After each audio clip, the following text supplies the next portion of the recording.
Hey there. So this is yet another drug video.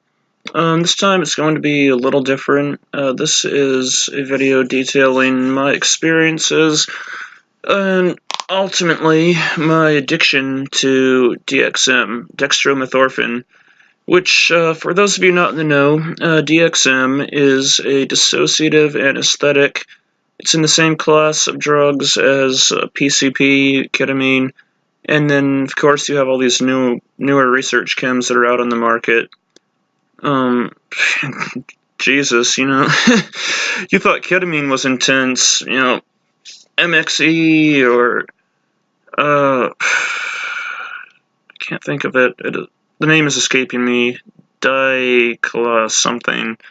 I mean, that shit is intense. The 3-MeO PCP, 4-MeO PCP, it's an endless rabbit hole you can go down at your own risk. But anyway, I never really got into those other compounds. For whatever reason, DXM was the one that stuck with me primarily, and I think that was by and large due to availability. But comparing it to other dissociatives, it's kind of an oddball, pharmacologically, in the way that it works. It has a lot of serotogenic action, which I think, in my case, accounted for these weird bursts of manic energy that it would give me. Just this intense, godlike euphoria. It was definitely more euphoric than ketamine and MXE, for me personally. And then it also has limited action on the opioid receptors. I think just the K-opioid receptor. And you'll find that, granted, you'll find that in other dissociatives. They were actually developed from PCP was the first dissociative anesthetic. Was developed for for clinical medical purposes as an anesthetic, and it was developed from morphine, from opioids. But I'm getting off track. So yeah, DXM definitely distinct among other dissociatives, drugs in the same family. And I first tried DXM when I was 20, all of 20.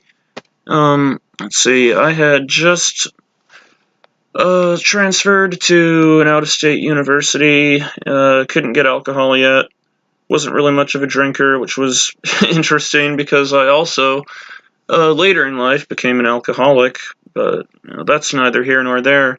DXM, itself, it was available, and I had heard about it. I was pretty ignorant of the effects of drugs then. It was something that, researching psychopharmacology, that was something I got into, throughout the course of my addiction to various substances. But at this stage in the game, I was young, I was stupid, or maybe willfully ignorant, I guess, would be a better term. And DXM was available, so I did it. At first, let's see, I drank a bottle of Vicks 44 Dry Cough. It's 30 milligrams of DXM per however many milliliters. 5 milliliters, I think. And it was like a 6 fluid ounce bottle, so it was a pretty intense dose to start, to start the journey on. I loved it. Instantly loved it. I felt weightless. It was as if I was having an out-of-body experience, but there were also these insane closed-eye visuals, and as I mentioned before, just this pulse of manic, godlike energy. I started using it, that dosage range, around about 2 days a week, maybe. Started on the weekends. I'm sure most people watching this generally know the progression of addiction. Eventually, my tolerance started to develop. I ended up using excess of that, let's see, 2 to 3 bottles at a time, a good 2 to 4 days a week. And that really took a toll on both my mental and physical health. I was hospitalized a couple times, and that ultimately led to me getting sober from DXM at the time. Of course, as things tend to do, I cycled back around, several years later, and that's when I started getting into the triple C's, which contains DXM 30 milligrams per pill, as well as an antihistamine, which I can't think of at the moment, but it definitely potentiates the effects to some extent. Antihistamines have a completely different mechanism of action, but in that particular preparation, that antihistamine works well at potentiating it. It definitely hits faster. Hits harder, not necessarily faster. Actually, with the pills, it can take a good 1 to 2 hours for you to start feeling the first tinges of effects. And of course, that became its own thing all over again. Ultimately, I got to the point where I developed a massive tolerance. Anywhere from 900 to 1100 milligrams would only give me a strong second, weak third plateau experience. That's how the effects of DXM are differentiated, because it is very dosage dependent. I will leave some information in the description about the plateaus and how those relate to it, but basically, at your third and fourth plateau range, that was what I always shot for, because that was the really high doses. I would get these, pseudo-religious experiences. It was incredible.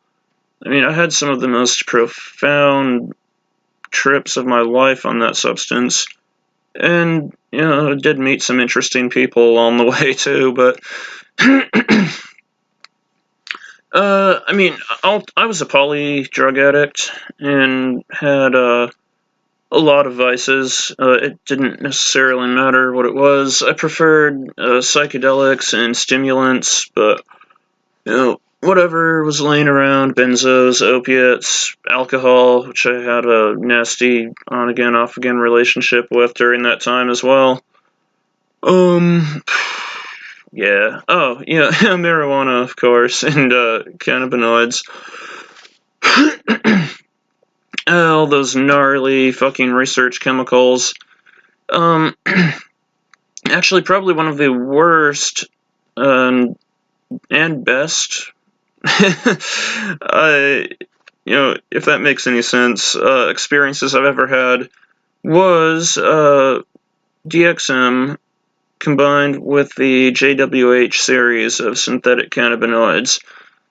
I had a full psychotic break, had very vivid but very beautiful auditory hallucinations, music, just beautifully intricate music, like full symphonic arrangements going on in the background. But I was completely out of touch with reality. And a lot of that started to creep into my sober life as well, which I think contributed to some of the mental health issues that I developed later on.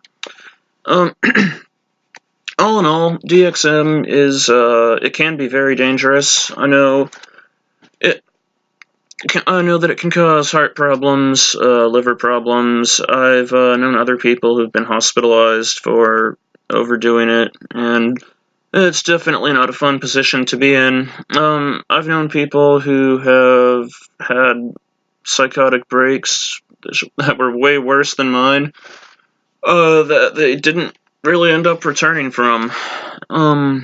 So yeah, it is a very, very powerful substance, and while it can be very interesting, I mean, from a philosophical or spiritual point of view, I would not recommend using it. There are much more better and safer ways to get into touch with those feelings, as opposed to chugging down bottle after bottle of disgusting cough syrup and possibly giving yourself a stroke or a heart attack or organ failure or permanent insanity in the process.